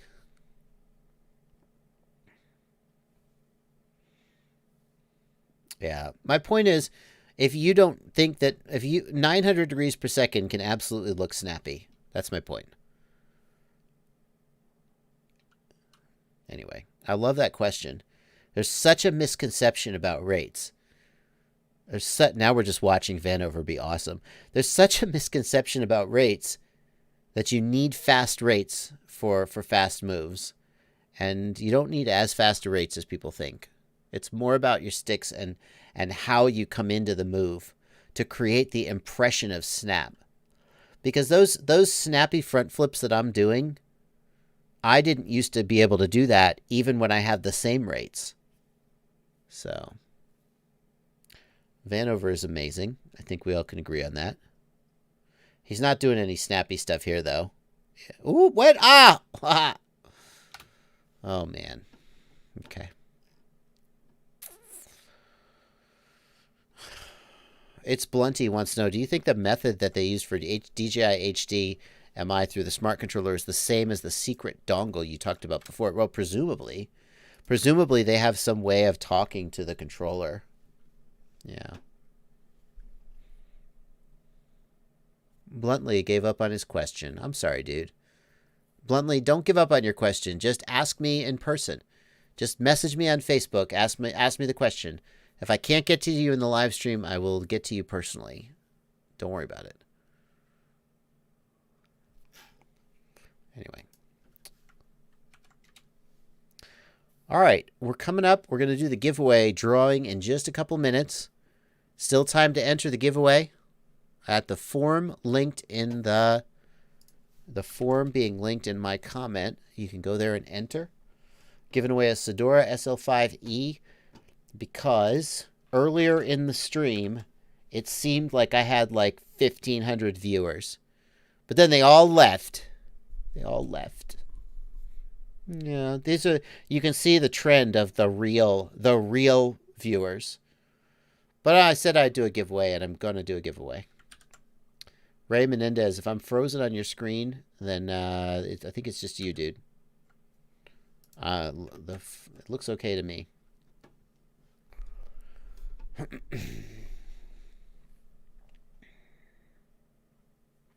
Hero Psycho says in the Discord, the thing about rates, I think people who discuss rates miss is that it's the rate you want on flips and rolls for the comfort of stick travel. Some people want 700 degrees without having to go full deflection because full deflection isn't comfortable. Well, that may be, Hero Psycho. You're not wrong there.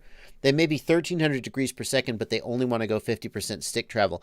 I feel like I don't think there's any debate that you get more precision the more stick travel you can do. So if you can figure out a way to get full stick travel, you'll get more precision. My philosophy is that unless there is some anatomical issue that prevents you from going to full stick, like I've seen people with small hands who just can't quite get up there to full stick. My philosophy is that if you're not going to full stick travel ever, you should lower your rates. Because you will get more precision at lower rates you'll get more resolution. That's right, Tommy Lou.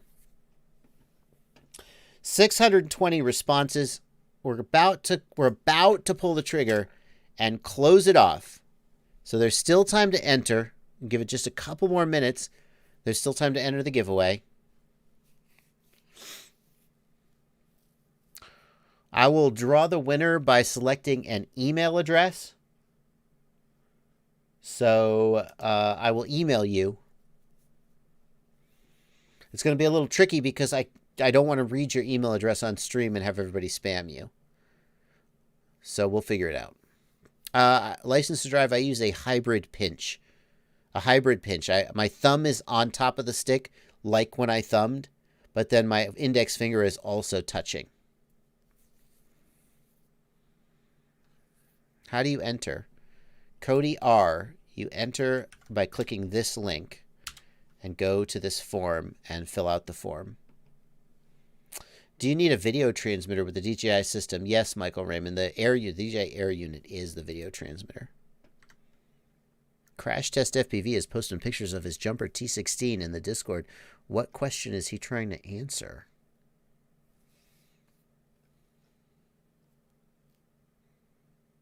I can't tell. People are helping Crash Test in the Discord without me even being involved. I love my patrons. I love the Discord. These guys are so helpful. Why does nobody talk about the rate curve? I totally do talk. I agree, Dave's FPV. The rate curve is pretty important. I've been tuning my curve all year to get it perfect, says Dave's FPV. Yeah, I totally agree, Dave. The curve is pretty important. Now that I'm used to that curve, I actually have trouble flying if I don't use the exact same curve. Daddy1914 wants to know, can you use 18650 cells for a drone since it has more capacity? You can't. 18650 cells have very small discharge rate is the problem. Drones need like 70, 80, 100 C. Lithium cells, they're limited to like 20 or 30 amps at most.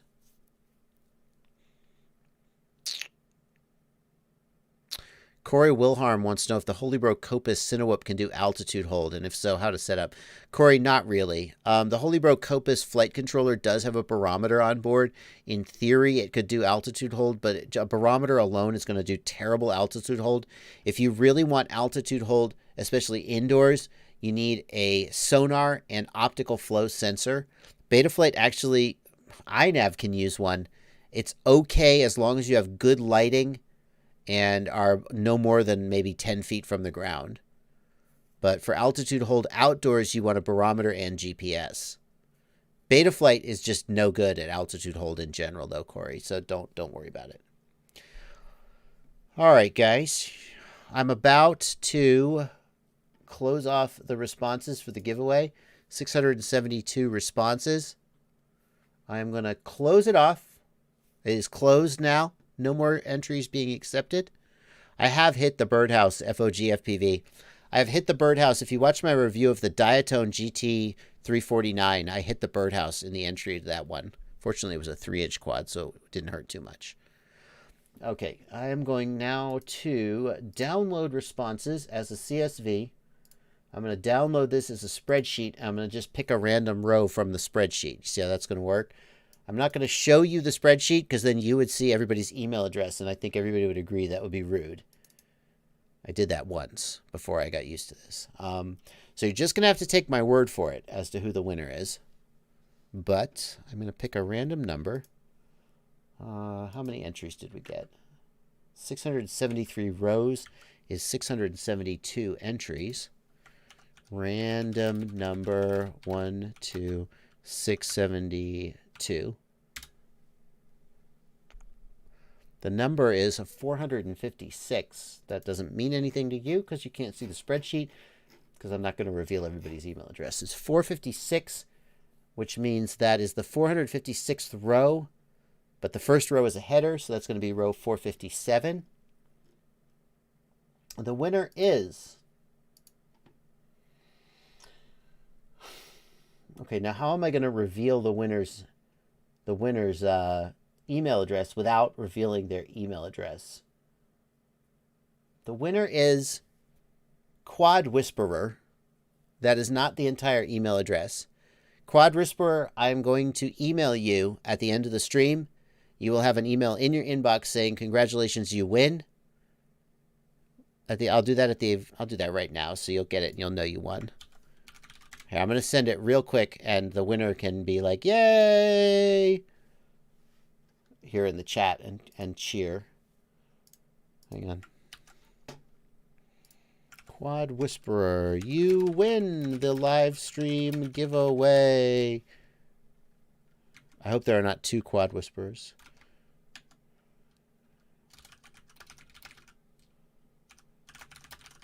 Okay, I have now sent an email to Quad Whisperer, and Quad Whisperer will now know. Okay, congratulations, you guys. Congratulations, winner. Thank you guys for coming out. We got about 8 more minutes of the stream. Then Aaron Ciati is going to take over. So if you have a bot farm and you want to win free stuff, the way to do it is to spam my chat with bots so it looks like there are 1,500 viewers, and then I'll do a giveaway. Yeah. Bummer. Justin French. A super chat from Justin French here. Justin French says, thank you for $5, Justin French, in the super chat. In a crash, I damaged the top shaft of my motor. Now I can't get the prop nut off. Any suggestions? Ouch. Justin, if it were me, I would go at it with a file. The problem is that if you can't get the nut off, then you won't be able to get the nut on either. Right? So your shaft is screwed, dude. In the past, I have managed to file the threads down to the point where I could get a new nut on. If you do that, make sure that the metal shavings don't get sucked into the magnets. Hold the motor upside down, or maybe put some, I don't know, something to keep the metal, because the magnets will suck up the metal shavings. You don't want that. I would try and file it down, try and fix the threads. You may just be screwed. You may need a new bell. Desi Quintero, thank you for $20. Tyrannus X9D Plus SE 2019. Is there someone I could mail it to have the needed firmware work? Desi, I do know a guy. I know a guy who does that work. You should email me, Desi Quintero, or message me on Facebook. I'll put you in touch with him. I seldom have time. I'm so busy making videos and answering questions that I could spend all day working on people's quads, but that's not really what I like to do with my time. But I do know a guy who does work like that, and I can put you in touch with him. I will also just try and help walk you through the process if you prefer. Yeah. Todd Moosler, can use a quad flight controller on an airplane. Yeah, Betaflight does support airplane mixers, but the servo outputs on Betaflight are such a pain in the ass to set up. Don't do it. Use iNav firmware, which is much better at servos and much better at planes than Betaflight. That's what I would suggest you do. Find a flight controller, pardon me, that can do iNav. Raleigh, the CL Racing F7 is a good flight controller. But it's not as good. It's not as good. Coming soon to a store near you. The best flight controller. Boop. Oh, it's blurry. You can't see what it is. It's the JB-F7 coming soon. Ooh. Ah. Oh, yeah. It's got an SD card holder. Just like the old days. Whee. Coming soon. All right.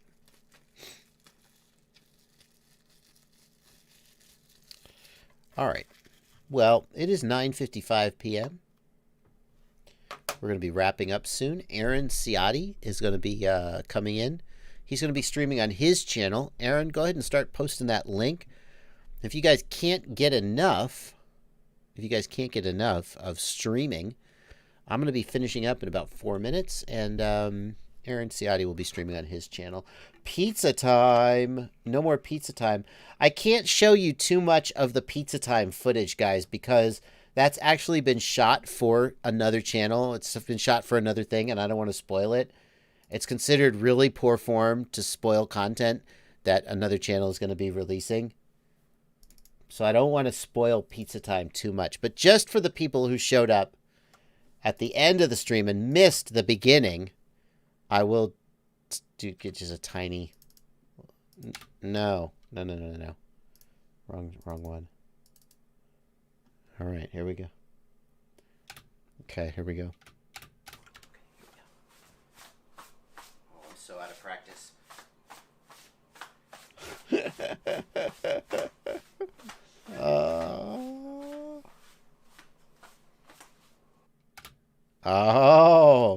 Oh yeah. You didn't know, did you? Lead Sled, did I miss your super chat? Did I miss a block of super chats? Where's Lead Sled's super chat? Lead Sled, I'm really sorry, man. Oh my God, you're right. Lead Sled, wow. Oh, wow, I missed a block of super chats. I better get them out of the way. Big apologies, guys. Where did I lose the super chats? I got Coelho. Chrysostomos Stivatkas, thank you for 10 Australian dollars. What do you think about the Jumper T12 Pro? The Jumper T12 is too small for my hands. It's a great radio. It's a very good radio, but too small for my hands. I didn't like the size of it. Sky High with Tom's. It'd be great for kids or a person who wants a small radio. Sky High with Tom Servo 42, thanks for $1. John Larson, thanks for $2 in advance for your iNav videos. Just Jack Stuff, thank you for 100 Norwegian kroner. Big apologies, Just Jack, for missing your message so far. I hope you're still in the chat. Have you tried Dragon Link on a racing quad? I haven't tried it. I have not tried Dragon Link at all. I don't know how Dragon Link is so obscure. So few people use it. I mean, it's great, but it's obscure. I don't know of anybody who's done latency testing on it. Chrysostomos, thank you for another $5 about the Jumper T12 and another $2. Chrysostomos is really trying to get my attention. Seth Patton, thanks for $5. Any insight on the Pixel OSD or Zs? Seth Patton, the Pixel OSD, I think there are Betaflight flight controllers coming out soon that have graphical OSD similar to the Brain FPV Radix. The H7 flight controller has audio and video processing capability. Some of the new flight controllers with the H7 on board are going to be doing graphical OSD in the processor. Others are going to have a third-party flight controller, but I don't have any insight into it. I just learned about it existing. Lead Sled, thank you for $5. Somebody told me the Newbie Drone Infinity is a good stack, but it says 4 DJI on it. Will it still work for analog? Yes. Lead Sled, the Infinity, weirdly, has both DJI and analog, which kind of makes no sense. Like, why wouldn't you just buy... I don't know why they didn't just make two separate flight controllers, but that's what they did. The Infinity also has analog circuitry, which many DJI people are just not going to use, but it can do both analog and DJI. And if you wanted to have the same flight controller on all your quads, the Infinity would be a good choice. License to Drive, thanks for £2. Thanks for the distraction from the outside world. Sean Denham, thanks for $20. Missed it. Andrew Kilborn. Wow, okay, it's 10 p.m., but I got to get these super chats out. Andrew Kilborn, thanks for $10. Babyhook R bricked the 4-in-1 ESC, tried to update the firmware through BL Heli, and now no save data on the ESC after a reboot. Andrew, you can try to reflash it, but if it won't reflash, I would be reaching out to Emax, frankly, to see what they had to say. And Marley Lepo, thank you for 50 Norwegian kroner. What could be the reason for my second flight controller in a row control light showing short? Control light showing short. I'm not sure about that. Marley Lepo, please feel free to contact me. I got to get off the air and let Ciati get going. Please feel free to email me or message me on Facebook to discuss. Thank you for your super chat donation. And apologies to the folks who had to wait till the very end. I'm just really bad at getting super chats. I miss blocks of them sometimes. That's going to do it. I will see you guys next Sunday at 1 p.m. Eastern time. But I'm going to let Aaron Ciati do his thing. He's posting links in the description. Congratulations to the winner of the iFlight Sedora SL5E.